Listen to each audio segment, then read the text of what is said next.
Hello. కానమోకు కథావచనం, మోహనవచనం, పరిజ్ఞాన హితవాండం. శ్రోతలకు ఆహ్వానం, నమస్కారం.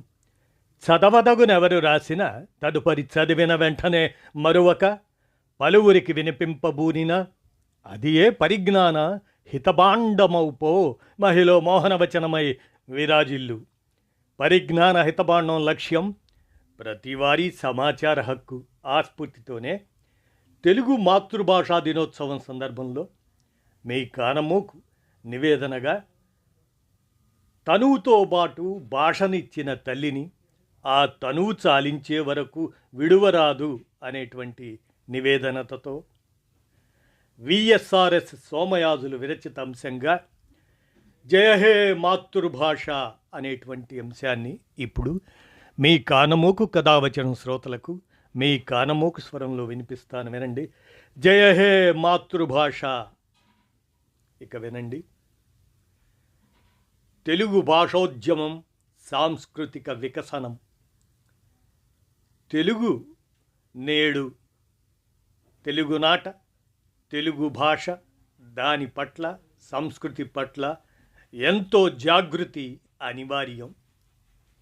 ఏ దేశం వారైనా భాషా సంస్కృతులు, సంప్రదాయాలను పరిణామక్రమంలో కాపాడుకోవడానికి ప్రయత్నాలు కొనసాగిస్తూనే ఉన్నారు.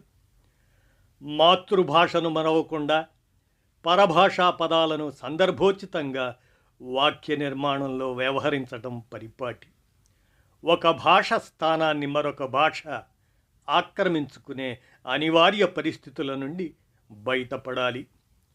3000 సంవత్సరాల పూర్వం నుంచే తెలుగు భాష పరిమాణ క్రమం, సాహిత్యం, ఈ పరిణామం, ఔన్నత్యాన్ని, భాషా వ్యవహర్తల కృషిని గుర్తు చేసుకోవలసిన తరుణం ఇది. పాలితులు, పాలకులు, వారి మధ్య అనుసంధానంగా భాష విద్యార్జనలోనూ వ్యవహార శైలిలోనూ రూపుదిద్దుకోవటం జరుగుతూనే ఉంది. సాహిత్య సృష్టిలో, మారుతున్న సమాజంలో, విస్తరిస్తున్న సాంకేతిక విప్లవాల తాకిడిలో భాషను కాపాడుకోవటం సమాజానికి సాహిత్యకారుల రచనలు ఎంతో కొంత మేలు చేస్తున్నాయి. అయితే లోకజ్ఞత లేని రచనలు మన సంస్కృతి మీద, సంప్రదాయాల మీద ప్రపంచీకరణ నేపథ్యంలో తీవ్రమైన సవాళ్లు విసురుతున్నాయి. అందుకే ప్రాచీన తెలుగు భాషను, తాళపత్ర గ్రంథాలను తెలిపేలా మరింత పరిశోధన జరగాల్సి ఉంది.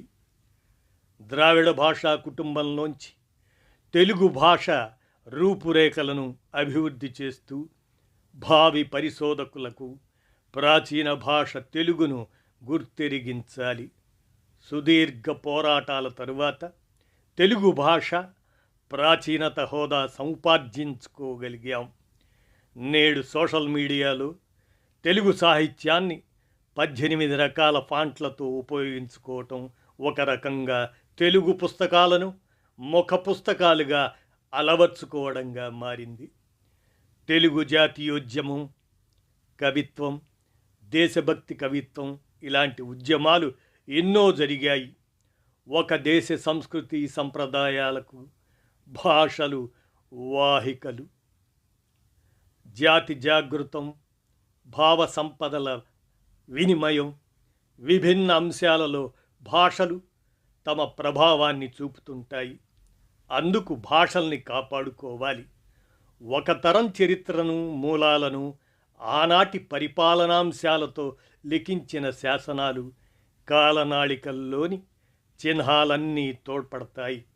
ముఖ్యంగా మన తెలుగువారి ఖ్యాతి క్రీస్తుపూర్వం 1వ శతాబ్దానికి ముందే ఐతరేయ బ్రాహ్మణంలోనూ అపస్తంభుని వివరణలతోనూ సాగించినట్లు తెలుస్తుంది. మనిషికి ఆయువు పట్టు, ప్రాణవాయువు వంటిది భాష మాత్రమే. భాష అంటేనే స్వచ్ఛత, సభ్య సమాజంలోకి స్ఫూర్తి భూషణంగా విస్తరిస్తుంది. అనంత విశ్వంలో వేలాది భాషలు తమ ఉనికిని ప్రభావశీలం చేసుకుంటూనే ఉన్నాయి. తెలుగు భాషకు అజంత భాష అన్న పేరు సార్థకం కావాలంటే వర్తమాన పరిస్థితులు ఏమాత్రం దోహదపడుతున్నాయో ఆలోచన చేయాల్సి వస్తుంది.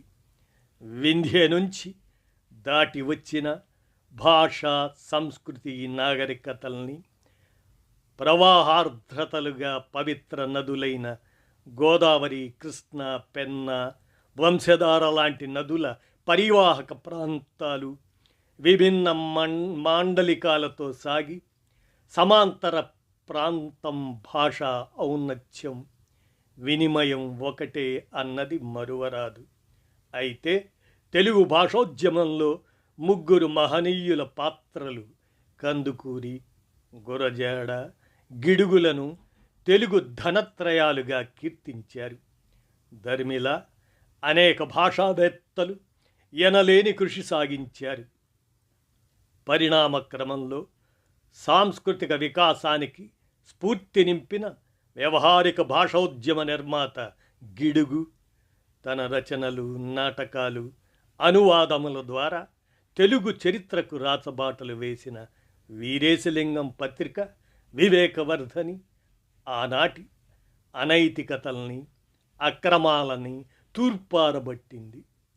వైతాళిక కందుకూరి బహుముఖీనతలు ఎన్నదగినవి.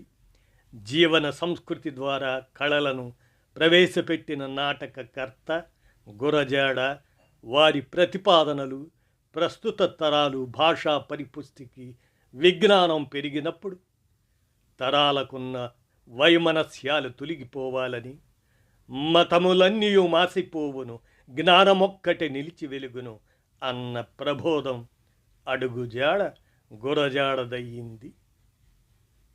మహాకవి శ్రీశ్రీ అన్నట్లుగా 100 దోషాలలోని ఒక సుగుణం, 100 పుణ్యాలలోని ఒక ఘోరం ఏకకాలంలో కలగలిపి ఉండటం ఈ యుగ లక్షణం అన్న ఉద్ఘాటనం శ్రీశ్రీని శతాబ్ద కవిగా కీర్తించగలుగుతున్నాము. నేడు చాలామంది సాహిత్యకారులు సృజనకు, ప్రతిభకు నిదర్శనంగా తమ రచనల్లో నుంచి సమాజ చోదక శక్తులుగా పేరు తెచ్చుకుంటున్నారు. దీనికి మూల సూత్రం, ఆలోచనగా నిలుస్తున్న అంశం ప్రపంచంలోని వివిధ భాషల పరిణామాలు, స్థలకాలాదుల ఉద్యమాలన్నీ గ్రహించి అనువాదాన్ని, ఆదాన ప్రధానాల్ని కొనసాగించడంలో ఇంకా కృషి సల్పవలసి ఉన్నది. 1980వ దశకం నుంచి ప్రపంచీకరణ నేపథ్యం, ఆపై సామ్రాజ్యవాద వ్యతిరేక ధోరణులు, బడుగు దేశాలపై ఆధిపత్యం వహించే అగ్రరాజ్యాలు వాటి భాషల్ని, సంస్కృతులు వస్తు వ్యామోహపరం చేయడం వంటి అంశాలు ప్రచలితంగా పనిచేస్తాయి. కానీ భాషలోని మాధుర్యాన్ని ఆరాధించే పరిశోధకతను శాస్త్రవేత్తలు ఈ దిశలోనూ సంకల్పం వీడలేదు.